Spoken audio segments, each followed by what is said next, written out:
제가 한국에 오면서 설교를 안 하려고 아무것도 안 갖고 왔어요, 옷도. 근데 꼭 저를 괴롭히는 목사님이 있잖아요. 그래서 좀 고민하다가 부탁을 해서 준비를 해 왔습니다. 오늘은 또 부활주일이고 또 마음에 감동이 되어서 어떤 말씀을 준비할까 하다가 오늘 본문을 제가 참 좋아하는 본문인데요. 이 본문을 통해서 부활의 소망, 소망의 부활이란 제목으로 말씀을 전하려고 합니다. 이스라엘의 위대한 지도자였던 모세의 뒤를 이어서 또 출애굽한 이스라엘 백성들을 또 가나안 땅으로 인도해 갔던 여호수아가 인생의 마지막 순간에 섰을 때 이렇게 이야기합니다. 보라, 나는 오늘 온 세상이 가는 길로 가려니와. 그리고 이스라엘의 두 번째 왕이었고 위대한 왕이었던 다윗이 죽음의 시간이 가까웠을 때 아들 솔로몬을 앞에 두고 이런 말씀을 합니다. 내가 이제 세상 모든 사람들이 가는 길로 갖게 되었다. 이 세상에 온 인간은 모두 죽음이라고 하는 보편적인 현상을 통해서 이 세상을 떠나가게 됩니다. 원치 않든 원하든 그렇게 됩니다.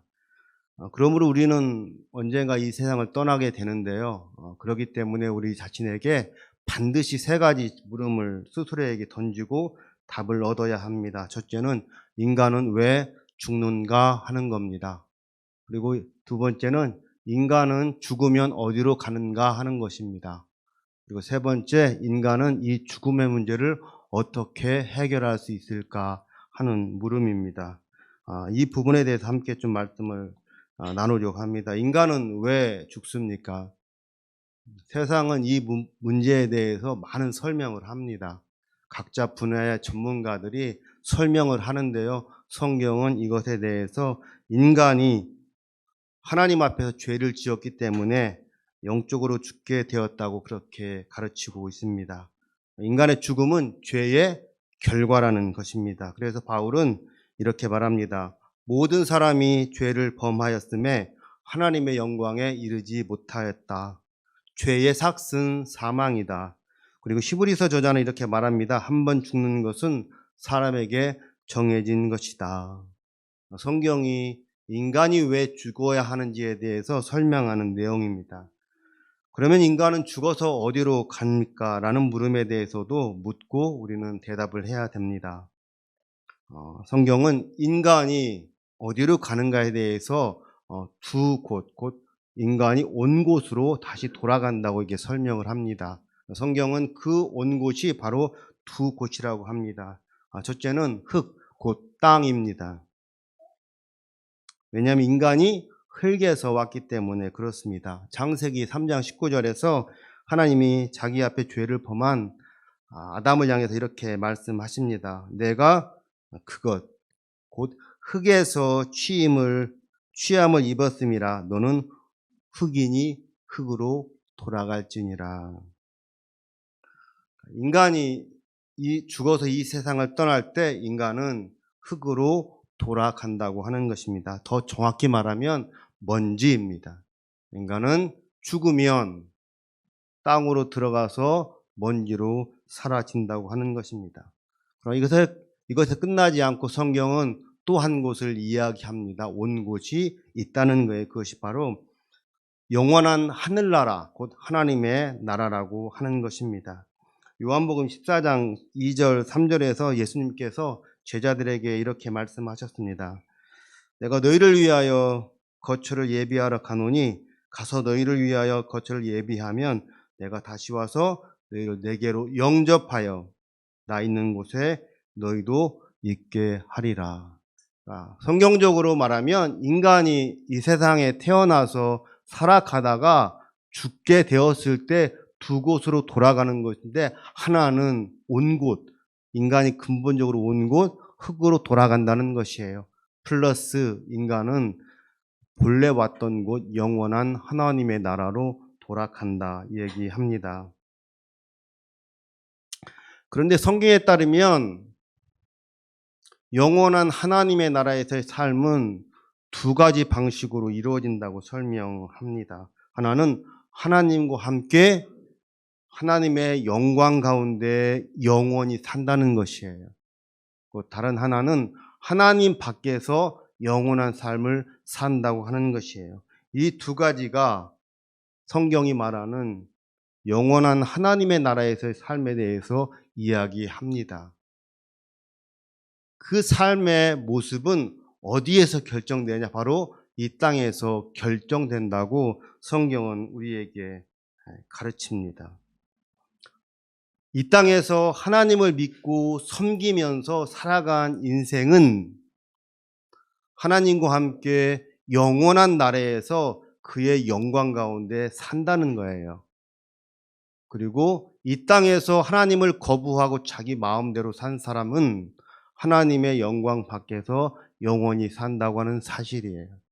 이것은 세상 사람들이 인정하든 상관이 없어요. 왜냐하면 하나님의 말씀이 그렇게 가르치기 때문에 그렇습니다. 믿음의 사람은 바로 이것을 받아들이고 믿음의 길을 갑니다. 그래서 인간의 삶은 이 세상에 매우 중요합니다. 왜냐하면 영원한 삶을 결정하기 때문에 그렇습니다. 그래서 오늘 이렇게 좋은 날, 날씨 좋은 날 세상을 향해서 나가서 놀아도 참 좋은 모습인데 우리는 이곳에 모여서 그 시간을 미리 맛보면서 하나님께 예배하는 것입니다. 그러면 우리는 이 죽음의 문제, 사망의 문제를 어떻게 해결할 수 있는가라는 물음을 다시 던져야 돼요. 인간은 여러분과 제가 때가 되면 죽기 때문에 그런 능력이 없어요. 오직 그 문제를 해결할 수 있는 그분만이 이 문제를 해결할 수 있어요. 그분이 이 인간의 죽음의 문제, 죄의 문제, 사망의 문제를 해결하기 위해서 이 땅에 예수 그리스도를 보내주시고 십자가에 달려 죽게 하시고 그리고 부활하여서 영원한 소망이 되게 하신 그 사실을 우리에게 선물로 주셨습니다. 이것을 요한복음 3장 16절에서 우리가 잘 아는 것처럼 이렇게 말씀합니다. 하나님이 세상을 이처럼 사랑하사 독생자를 주셨으니 이는 그를 믿는 자마다 멸망하지 않고 영생을 얻게 하려 하심이라. 하나님이 그 아들을 세상에 보내신 것은 세상을 심판하려 하심이 아니요 그로 말미암아 세상이 구원을 받게 하려 하심이라.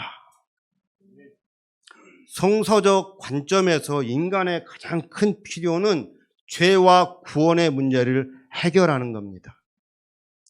때가 되면 배고파요, 졸려요, 할 게 많아요.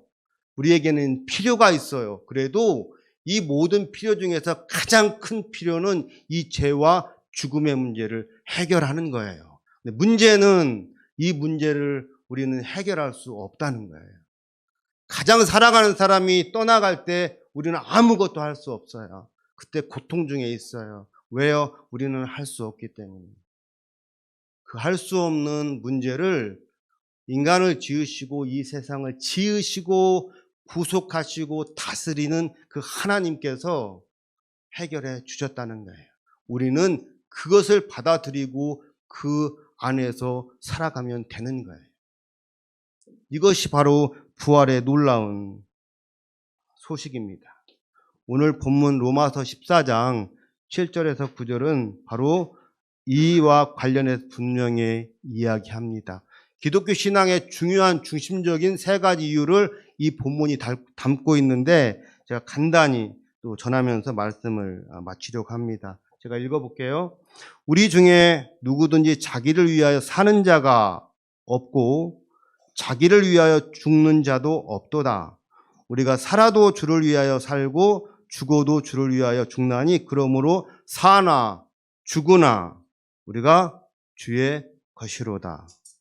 이를 위하여 그리스도께서 죽었다가 다시 살아났으니 곧 죽은 자와 산 자의 주가 되려 하심이라.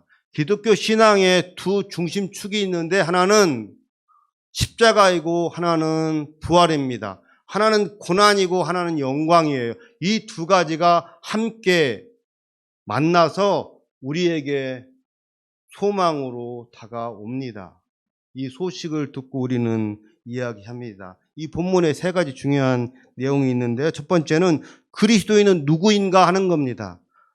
믿지 않는 누군가 여러분에게 그리스도인이 누구입니까? 당신은 그리스도인이라고 하는데 그리스도인이 누구입니까? 라고 말할 때 여러분은 어떻게 설명하겠어요? 많은 설명할 수 있겠지만 이 본문에서는 그리스도인은 그리스도께 속한 사람이에요. 그리스도께 속한 그 사람에게 그리스도는 누구인가? 이 세상의 구원의 주이면서 동시에 인생의 주인이에요. 그래서 고백할 때 주님은 나의 구원의 주 세이비어입니다.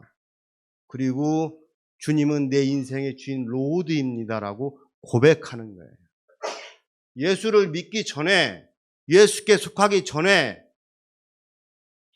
나는 내 인생의 주인이었어요. 그런 노래 있잖아요. 민혜경 씨가 부른 노래. 젊은이들은 모를 거예요. 내 인생은 나의 것. 내 인생은 나의 것. 누구에게 맡겨져요? 나에게 맡겨져요. 여러분의 자녀들이 여러분의 말을 듣으면 안 듣는 이유는 내 인생은 내 거기 때문에 그래요. 여러분도 여러분의 부모에게 말씀 안 들었어요. 왜? 내 인생은 내 거였으니까. 그렇게 내 인생의 주인으로 살다가 어느 날 예수를 만나서 내 인생을 바쳐서 당신은 나의 구원의 주입니다. 그리고 내 인생의 주인입니다. 라고 고백하는 순간 여러분과 저는 어디에 속해요? 예수 그리스도께 속해요. 그때 우리는 그리스도인이라고 부르심을 받아요. 그리고 그 이후에는 우리 인생을 그분께 드리는 겁니다. 두 번째 특징이 있는데요. 바로 십자가에서의 예수의 죽으심과 그리고 다시 살아나셨다는 거예요. 본문에서 그리스도인 누구인가? 그리스도께 속한 사람이다. 그 그리스도가 누군가? 바로 너를 위해서, 죄인인 여러분을 위해서 십자가에 달려 죽으시고 다시 살아나셔서 영원한 소망이 되고 이 소망을 우리에게 주셨다는 거예요. 사도 바울이 복음의 핵심적인 말씀을 오늘 본문에서 이야기를 하는 겁니다. 모든 사람이 부활하게 될 거예요. 그런데 어떤 부활은 생명의 부활로, 어떤 부활은 심판의 부활로 이루어질 거예요. 예수께 속해서 하나님을 섬기고 산 사람은 생명의 부활로 나타나서 하나님의 영광 중에 영원히 그분과 함께 살게 될 거고요. 그렇지 못한 사람들은 하나님의 영광 밖에 살게 될 거예요. 그래서 믿음이 오늘 우리에게 중요한 이유입니다. 이것을 명확하게 인식하고 고백하면서 믿음의 길을 가는 사람만 이 땅에서 능력 있게 분명하게 그리스도인의 삶을 살아갈 수 있습니다. 부활은 소망입니다. 왜냐하면 내일을 꿈꿀 수 있기 때문에 그래요. 죽어도 그래요. 우리가 어려운 상황에 있을 때 소망할 수 있어요. 왜 할 수 있어요? 궁극적으로 부활이 있어서 승리하는 사람으로 하나님 앞에 설 수 있기 때문에 그래요. 우리에게 믿음이 있다면 동일한 고난을 다 당하지만 그 속에서 소망할 수 있습니다. 우리에게는 부활이 있기 때문에 그렇습니다. 믿음의 사람들로 우리가 우리 인생길을 걸어갑니다. 때가 되면 이 세상을 떠나야 돼요. 그래도 우리에게는 소망이 있는 모습으로 떠날 수 있어요. 이 소망을 가지고 인생길을 걸어가시고 또 교회를 섬기시고 또 능력 있게 믿음의 길을 걸어가는 저와 여러분 되기를 주의 이름으로 부탁합니다.